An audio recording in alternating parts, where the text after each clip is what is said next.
ಚಿಕ್ಕಮಗಳೂರು ನಗರದಲ್ಲಿ ಅನೇಕ ಗ್ಯಾಸ್ ಆಟೋಗಳು ಸಂಚರಿಸುತ್ತಿದ್ದು 3-4 ದಿನಗಳಿಂದ ಗ್ಯಾಸ್ ಇರಲಿಲ್ಲ. ಇಂದು ಗ್ಯಾಸ್ ಬಂದಿದ್ದು ಗ್ಯಾಸ್ ತುಂಬಿಸಿಕೊಳ್ಳಲು ಆಟೋಗಳು ಕಿಲೋಮೀಟರ್ ಗಟ್ಟಲೆ ಸಾಲುಗಟ್ಟಿ ನಿಂತಿವೆ. ಜೊತೆಗೆ ಗ್ಯಾಸ್ ಬೆಲೆ ದುಬಾರಿಯಾಗಿದ್ದು 89 ರೂಪಾಯಿ 24 ಪೈಸೆ ಏರಿಕೆಯಾಗಿದ್ದು ಆಟೋ ಚಾಲಕರು ಆಕ್ರೋಶ ಹೊರಹಾಕಿದ್ದಾರೆ.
ನಾವು ಒಂದು ಟ್ರಿಪ್ ಬಾಡಿಗೆ ಹೊಡೆದರೆ ನಮಗೆ ಬರುವುದು 40ರಿಂದ 50 ರೂಪಾಯಿ ಮಾತ್ರ. ಆದರೆ ಇದೀಗ ಗ್ಯಾಸ್ ಬೆಲೆ 89 ರೂಪಾಯಿಗೆ ಏರಿಕೆಯಾಗಿದ್ದು ನಾವು ಹೇಗೆ ಬಾಡಿಗೆ ಹೊಡೆಯುವುದು, ನಾವು ಜೀವನ ಹೇಗೆ ನಡೆಸುವುದು ಎಂದು ಹೇಳಿದ್ದಾರೆ. 2 ದಿವಸ 3 ದಿವಸ ಆಯಿತು ಗ್ಯಾಸ್ ಬಂದಿಲ್ಲ. ಇವಾಗ 65 ರೂಪಾಯಿ ಗ್ಯಾಸ್ ಇತ್ತು, ಒಂದೇ ಸತಿ 65 ರೂಪಾಯಿ ಮಾಡಿದ್ರು. ಆಮೇಲೆ 65 ರೂಪಾಯಿ ಐತೆ ಅಲ್ಲ ಅಂತ ನಾವು ಹಾಕ್ಸಕ್ಕೆ ಹೋದ್ವಿ. ಆಮೇಲೆ ಅಂತೂ ಒಂದೇ ದಿವಸ ಮಾರನೇ ದಿವಸನೇ 75 ಮಾಡಿದ್ರು. ಈಗೇನಾಗಿದೆ 72 ಆಗಿ 2 ದಿವಸ ಗ್ಯಾಸ್ ಇರಲಿಲ್ಲ. 3 ಬಂಕಲ್ಲೂ ಗ್ಯಾಸ್ ಇಲ್ಲ. ಈಗ ಇಲ್ಲಿ ಬಂದರೆ ಫುಲ್ ಕ್ಯೂ ನಿಂತಿದ್ದಾರೆ.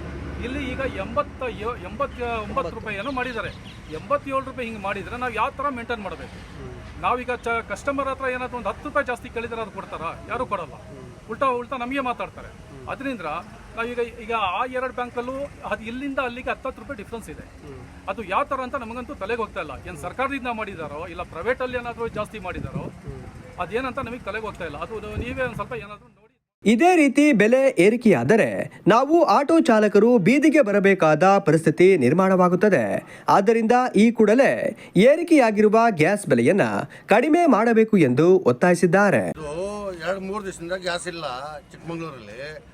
ಕೇಳಿದರೆ ಒಂದು ಬಂಕಲ್ಲಿ 65, ಒಂದು ಬಂಕಲ್ಲಿ 75, ಒಂದು ಬಂಕಲ್ಲಿ 70, ಈ ಥರ 3 ಬಂಕಲ್ಲಿ 3 ಥರ ರೇಟ್ ಹಾಕಿದರೆ ನಮ್ಮ ಜೀವನ ಏನು ಮಾಡೋದು? ಇವತ್ತು ನೋಡಿದ್ರೆ 90 ರೂಪಾಯಿ ಲೀಟ್ರು, ಪ್ಯಾಸೆಂಜರ್ ಕೊಡೋದು 40 ರೂಪಾಯಿ ಬಾಡಿಗೆ. ಒಂದೊಂದು ಗಂಟೆ 25-30 ಗಾಡಿ ತಳ್ಳಿದ್ರೆ 40 ರೂಪಾಯಿ ಬಾಡಿಗೆ ಹೋಗ್ಬೇಕು. ನಾವು ಈ 90 ರೂಪಾಯಿ ಕೊಟ್ಟು ಏನು ಒಂದೊಂದು ಬಂಕಲ್ಲಿ ಒಂದೊಂದು ಥರ ಮಾತಾಡಿದ್ರೆ ನಾವು ಏನು ಮಾಡಬೇಕು? ನಮ್ಮ ಜೀವನ ಹೆಂಗೆ ನಡೆಯೋದು? ಅದ್ರ ಬಗ್ಗೆ ಹೇಳಿ. ನಾವು ಸ್ಕೂಲ್ ಮಕ್ಕಳು ಹೆಂಡತಿ ಮಕ್ಕಳು ಬಾಡಿಗೆ ಮನೆಗಳು, ನಾವು ನಮ್ಮ ಜೀವನ ಹೆಂಗೆ ನಡೆಸ್ಬೇಕು ಹೇಳಿ? ಕಡು ಬಡವರು ಇರೋಂಥ ಥರ ಆದರೆ ಪರವಾಗಿಲ್ಲ ಸರ್, ಹೌದಾ ಅಲ್ವಾ? ಹಾಂ ಮಾತಾಡಿ ನಗರ ಸರ್ ಹಿಂಗೆ ಮಾಡ್ಬಿಟ್ರೆ ಹೆಂಗೆ ಸರ್?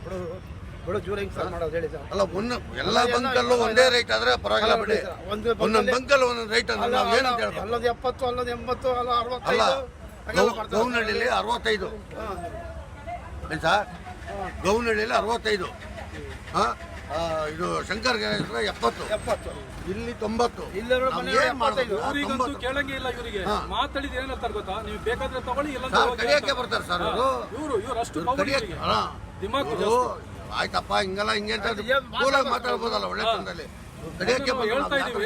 ಯಾಕೆ ಸರ್ ಇಷ್ಟು ರೇಟ್ ಆಗಿದೆ ಅಂತ ಹೇಳಿದ್ರೆ ನಿಮಗೆ ಬೇಕೇನ್ರಿ? ತಗೊಳ್ಳಿ, ಇಲ್ಲ ಅಂದ್ರೆ ಹೋಗಿ ವಾಪಸ್. ಈಗ ನಮ್ಮ ಹೆಂಡತಿ ಮಕ್ಕಳು ನಾವು ಯಾವ ರೀತಿ ನಮ್ಗೆ ಬೇರೆ ಕಷ್ಟ ಬರಲ್ಲ ಸರ್.